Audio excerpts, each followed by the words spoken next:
कि ऐसी कौन सी ऐसी नीति है कि देश गरीब हो रहा है। हमारा आर्थिक आंकड़ा हमको बताता है कि देश में सबसे ज्यादा बेरोजगारी है आज के वक्त में।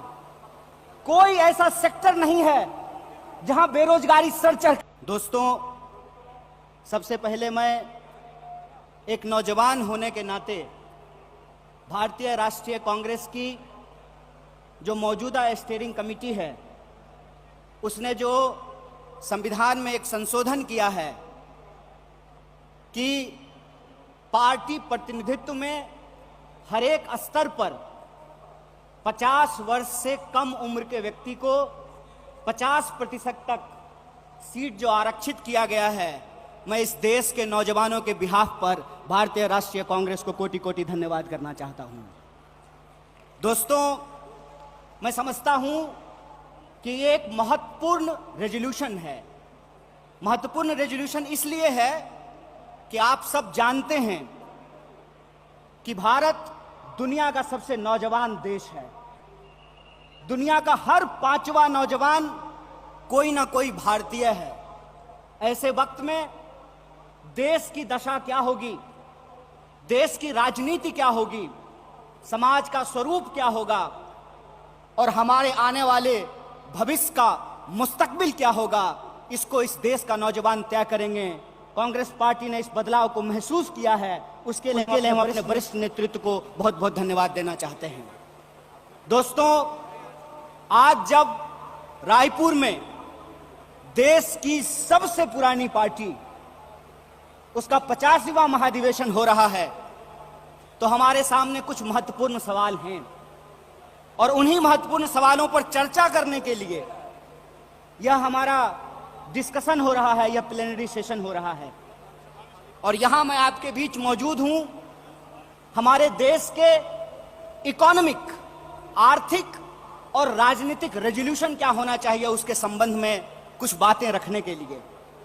सबसे पहली बात तो हमको यह समझना चाहिए, देश की अर्थव्यवस्था देश के लोगों को नजरअंदाज करके नहीं चल सकती है।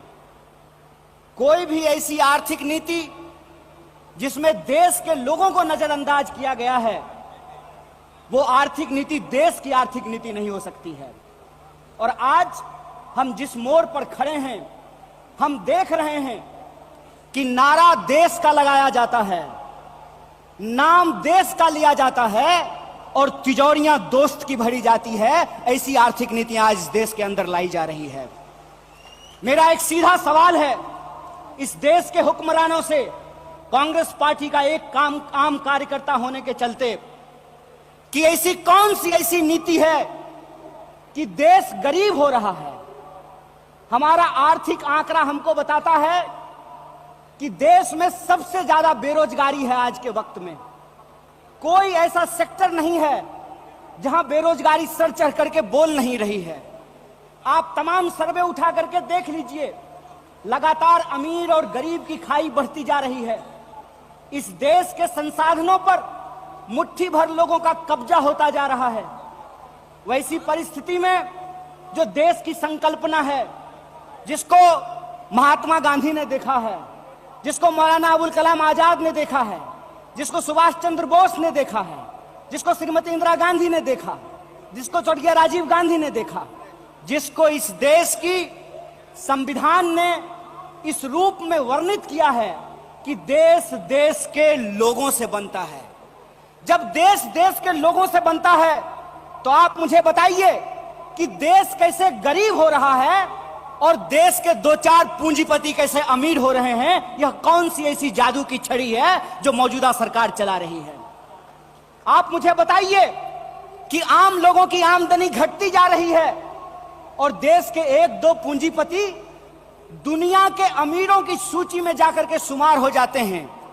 मैं यहां यह बात स्पष्ट कर देना चाहता हूं, हमारी पार्टी अमीरों के खिलाफ नहीं है, हमारी पार्टी पूंजीपतियों के खिलाफ नहीं है, हमारी पार्टी उद्योग धंधों के खिलाफ नहीं है, हमारी पार्टी उद्योगपतियों के खिलाफ नहीं है। लेकिन हम ऐसा देश नहीं चाहते हैं जहां आम लोगों के पास रोटी नहीं हो और प्रधानमंत्री के पास चलने के लिए 8,500 करोड़ का विमान हो। हम ऐसा देश नहीं चाहते हैं कि इस देश के आम लोगों के हाथ में शिक्षा नहीं हो, कलम नहीं हो, स्लेट नहीं हो, कंप्यूटर नहीं हो, मोबाइल नहीं हो, और इस देश की जो सरकारी संपत्तियां हैं, बीएसएनएल के बारे में क्या कहा गया? बीएसएनएल के बारे में कहा गया, बीएसएनएल का मतलब होता है भाई साहब नहीं लगेगा। अरे भाई साहब नहीं लगेगा तो आप मुझे बताइए कि जियो धन धनाधन कैसे करेगा? यह सवाल आज इस देश के सामने खड़ा है। सरकार क्या करेगी? यह सवाल मैं पूछना चाहता हूं इस देश के नीति निर्माताओं से कि अगर एयर इंडिया नहीं होगा, जब देश में नहीं होगा एयर इंडिया, तो आप बताइए क्या करेंगे ज्योतिरादित्य सिंधिया? जब एयर इंडिया नहीं होगा, जब रेलवे नहीं होगा, जब बीएसएनएल नहीं होगा, तो मैं कहता हूं कि इस देश में मंत्री की क्या जरूरत है? जब देश में जनता नहीं होगी तो फिर इस देश में सरकार की क्या जरूरत है? जब देश में स्कूल नहीं होगा, अस्पताल नहीं होंगे, सड़कें नहीं होंगी, तो आप मुझे बताइए कि फिर संसद की क्या जरूरत है? इस देश की जो पूरी की पूरी संकल्पना है, उस संकल्पना को आज एक बार फिर से कांग्रेस के राष्ट्रीय महाधिवेशन में पुनर्विचारित करने की जरूरत है। देश का मतलब होता है देश में रहने वाले लोग। डीडी नेशनल पर एक कार्यक्रम आया करता था, नेहरू जी की किताब है discovery of India. Discovery of India के एपिसोड में नेहरू जी आम लोगों से पूछते हैं कि बताइए कौन है भारत माता? किसको भारत माता कहते हैं? भारत माता इस देश में रहने वाले लोग हैं। जब हम भारत माता की जय बोलते हैं तो भारत माता की जय बोलने का मतलब है इस देश के 140 करोड़ लोगों की जय।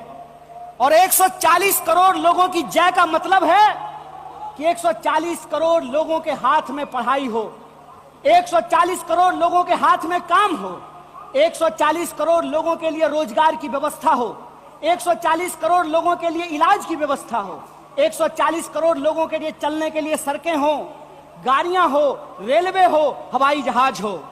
और आपने देखा कि देश में कुछ लोग लोकतंत्र को अपनी बपौती समझ लिए हैं। अभी जब मैं हवाई जहाज की बात कर रहा था तो मुझे दिल्ली एयरपोर्ट याद आ गया। दिल्ली एयरपोर्ट पे भारी जो है सिक्योरिटी फोर्स आई थी हमारे एक नेता को गिरफ्तार करने के लिए। तो मैं दिल्ली में बैठे हुए हुक्मरानों को इस महाधिवेशन के माध्यम से कहना चाहता हूं, आपको मालूम नहीं है भारतीय राष्ट्रीय कांग्रेस का इतिहास। आपके पुरखों ने जिन अंग्रेजों की चापलूसी की थी, उन अंग्रेजों से लड़ करके हमने इस देश को आजादी दिलाई। इस बात को याद रखिएगा। ना आपके जेल से डरेंगे, ना आपके मुकदमे से डरेंगे, ना आपकी लाठियों से डरेंगे, ना आपकी गोलियों से डरेंगे।